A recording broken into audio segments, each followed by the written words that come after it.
RSS அமைப்பின் நடவடிக்கைகளில் மத்திய அரசு ஊழியர்கள் பங்கேற்க விதிக்கப்பட்டிருந்த தடையை நீக்கியது மத்திய அரசு. 1976ஆம் ஆண்டு இந்திரா காந்தி ஆட்சிக் காலத்தில் விதிக்கப்பட்ட தடை 58 ஆண்டுகளுக்கு பிறகு நீக்கம். மத்திய அரசு ஊழியர்கள் ஆர்எஸ்எஸ் இயக்கத்துடன் இணைந்து பணியாற்றலாம் என அறிவிப்பை ஏற்றுக்கொள்ள முடியாது என அதிமுக முன்னாள் அமைச்சர் திண்டுக்கல் சீனிவாசன் பேச்சு. ஒரு மதத்தை வளர்க்கக்கூடியதான இச்செயல் சரியான முறை அல்ல எனவும் பேட்டி.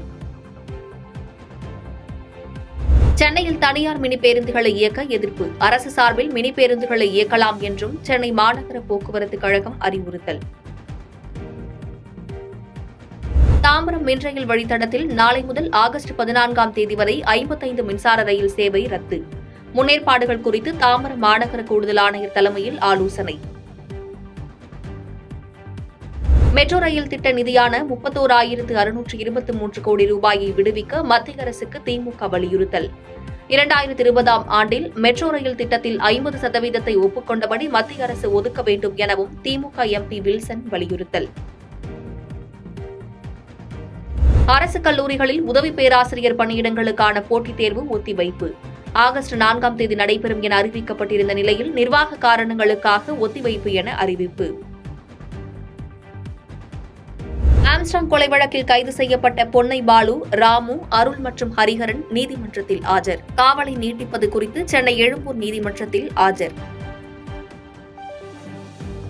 பகுஜன் சமாஜ் கட்சியின் தமிழ்நாடு மாநில தலைவராக வழக்கறிஞர் ஆனந்தன் தேர்வு. மாநில ஒருங்கிணைப்பாளராக ஆம்ஸ்ட்ராங்கின் மனைவி பொற்கொடி தேர்வு. நீட் தேர்வை ரத்து செய்வதற்கான எந்த ஒரு பரிசீலனையும் இல்லை. கல்வியை வணிகமாக பார்க்கும் முறையை தடுக்கவே நீட் தேர்வு கொண்டுவரப்பட்டதாக மத்திய கல்வி அமைச்சகம் தகவல். டெல்லியில் ஜூலை 25, 26 ஆகிய தேதிகளில் பாஜக மாநில தலைவர்கள் கூட்டம் நடைபெற உள்ளதாக தகவல். மக்களவைத் தேர்தல் முடிவுகள், கட்சி வளர்ச்சிப் பணிகள் குறித்து ஆலோசிக்கப்பட உள்ளதாகவும் தகவல். 2026 சட்டமன்ற தேர்தலை எதிர்கொள்வது குறித்து திமுக தேர்தல் ஒருங்கிணைப்பு குழுவுடன் முதலமைச்சர் ஆலோசனை. கட்சியை அமைப்பு ரீதியாக சீரமைப்பு மேற்கொள்ள ஒருங்கிணைப்பு குழுவுடன் ஆலோசனை. தமிழகத்தின் வளர்ச்சிக்கான அம்சங்கள் மத்திய பட்ஜெட்டில் இடம்பெறும். 2047ஆம் ஆண்டில் இந்தியாவை வளர்ச்சியடைந்த நாடாக உருவாக்குவதற்கான அனைத்து திட்டங்களும் பட்ஜெட்டில் அறிவிக்கப்படும் எனவும் பாஜக மாநில தலைவர் அண்ணாமலை நம்பிக்கை. கோரிக்கைகள் தமிழ்நாடு முழுவதுமே வந்து கொண்டிருக்கிறது. அது ஒரு ஜிஎஸ்டி கவுன்சிலுக்கு முன்பு நம்முடைய நிதியமைச்சர் அவர்களுக்கு தொகுத்து அசோசியேஷன் சார்பாக கொடுக்கிறோம். மேடமும் நிறைய பேர்த்த சந்திக்கிறாங்க. அதனால வருகின்ற காலத்துல இதெல்லாம் செயல்படுத்துவதற்கான வாய்ப்பு அதிகமாக இருப்பதாக நான் பார்க்கின்றேன். பிரகாசமான வாய்ப்பாக நாங்கள் பார்க்கிறோம். மின்சார கட்டண உயர்வால் தமிழ்நாட்டில் சிறு குறு தொழில்கள் பாதிக்கப்பட்டுள்ளதாக அண்ணாமலை குற்றச்சாட்டு. மத்திய அரசின் உதயமின் திட்டத்தை குறை சொல்வதை ஏற்றுக்கொள்ள முடியாது எனவும் கருத்து. ஆனா திமுக இதை மறைப்பதற்காக பக்கத்து மாநிலத்துல 1 மாசமோ இங்க 2 மாசமோ ஸ்லாப் மாறும்.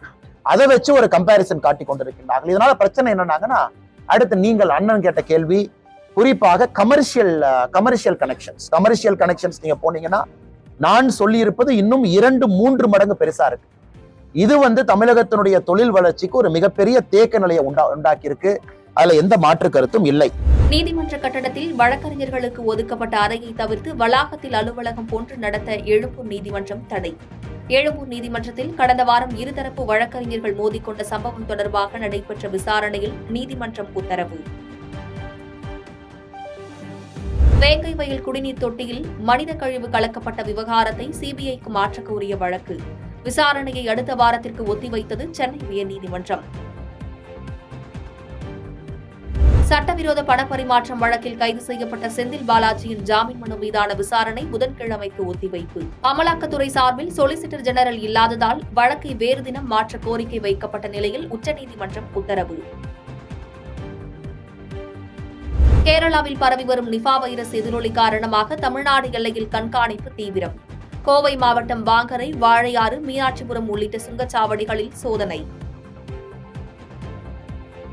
வங்கதேசத்தில் இடஒதுக்கீட்டில் சீர்திருத்தம் செய்ய கோரி நடைபெறும் போராட்டத்தை கட்டுப்படுத்த ராணுவம் வரவழைப்பு. வன்முறையாளர்களை கண்டதும் சுட உத்தரவு பிறப்பிக்கப்பட்டதால் கலவரம் பகுதிகளில் காவல்துறையினர் துப்பாக்கியுடன் கண்காணிப்பு. அமெரிக்க அதிபர் வேட்பாளராக பிரச்சாரத்தை தொடங்கினார் கமலா ஹாரிஸ். பெண்களின் கருத்தடை உரிமை, ஜனநாயகம் உள்ளிட்டவற்றை டிரம்பிடம் இருந்து காப்பாற்ற வேண்டும் என பிரச்சாரம். இந்திய அணியின் வெற்றிக்காக விராட் கோலியுடன் இணைந்து செயல்பட இருப்பதாக அணியின் புதிய பயிற்சியாளர் கௌதம் கம்பீர் பேட்டி. ஹார்திக் பாண்டியா உடற்தகுதியில் தேர்வாகாததால் சூரியகுமார் யாதவ் கேப்டனாக தேர்ந்தெடுக்கப்படுவார் எனவும் தேர்வுக்குழு தலைவர் அஜித் அகர்கர் விளக்கம். நீட் தேர்வு முறைகேடுகளுக்கு பொறுப்பேற்று மத்திய அமைச்சர் தர்மேந்திர பிரதான் பதவி விலக வேண்டும். நீட் தேர்வை ரத்து செய்ய வேண்டும் எனவும் மக்களவையில் திமுக எம்பி கலாநிதி வீராசாமி பேச்சு.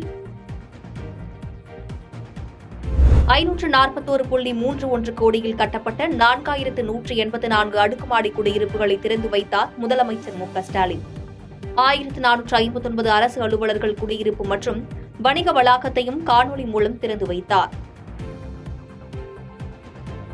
கடந்த அதிமுக ஆட்சியில் சட்டமன்றத்திற்குள் குட்கா பொருட்கள் எடுத்துச் செல்லப்பட்ட விவகாரத்தில் முதலமைச்சர் மு க ஸ்டாலினுக்கு எதிராக தொடரப்பட்ட வழக்கு விசாரணையை ஜூலை 25ஆம் தேதிக்கு ஒத்திவைத்து சென்னை உயர்நீதிமன்றம் உத்தரவு. நில மோசடி வழக்கில் கைது செய்யப்பட்ட முன்னாள் அமைச்சர் எம்.ஆர். விஜயபாஸ்கர் கரூர் நீதிமன்றத்தில் ஆஜர். திருச்சி மத்திய சிறையில் இருந்து அழைத்து வரப்பட்ட எம்.ஆர். விஜயபாஸ்கர் பலத்த பாதுகாப்புடன் நீதிமன்றத்தில் ஆஜர். ஆம்ஸ்ட்ராங் கொலை வழக்கில் கைதாகியுள்ள பொன்னை பாலு, அருள், திருமலை ஆகியோரை மீண்டும் காவலில் எடுத்து விசாரிக்க காவல்துறையினர் நடவடிக்கை. ஹரிஹரனையும் காவலில் எடுக்க எழும்பூர் நீதிமன்றத்தில் இன்று மனு தாக்கல். நீலகிரியில் பெய்து வரும் கனமழையால் அங்குள்ள பல்வேறு இடங்களில் வேரோடு சாய்ந்து விழுந்த மரங்கள். மின்கம்பங்கள் மீது மரங்கள் விழுந்ததால் பல்வேறு இடங்களில் மின்சார விநியோகம் பாதிப்பு.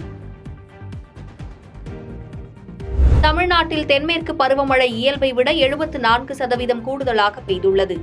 தற்போது வரை 97 மில்லிமீட்டர் மழை பதிவாகும் நிலையில் 180 மில்லிமீட்டர் மழை பதிவாகியுள்ளதாகவும் தகவல். நடப்பாண்டில் 9 பொறியியல் கல்லூரிகளின் அங்கீகாரம் ரத்து. தொழில்நுட்ப கல்வி இயக்கம் உத்தரவு.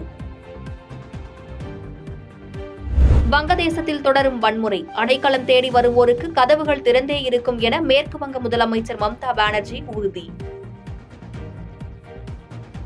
பாதகம் செய்பவரை கண்டால் நாம் பயங்கொள்ளலாகாது பாப்பா. மோதி மிதித்து விடு பாப்பா, அவர் முகத்தில் உமிழ்ந்து விடு பாப்பா.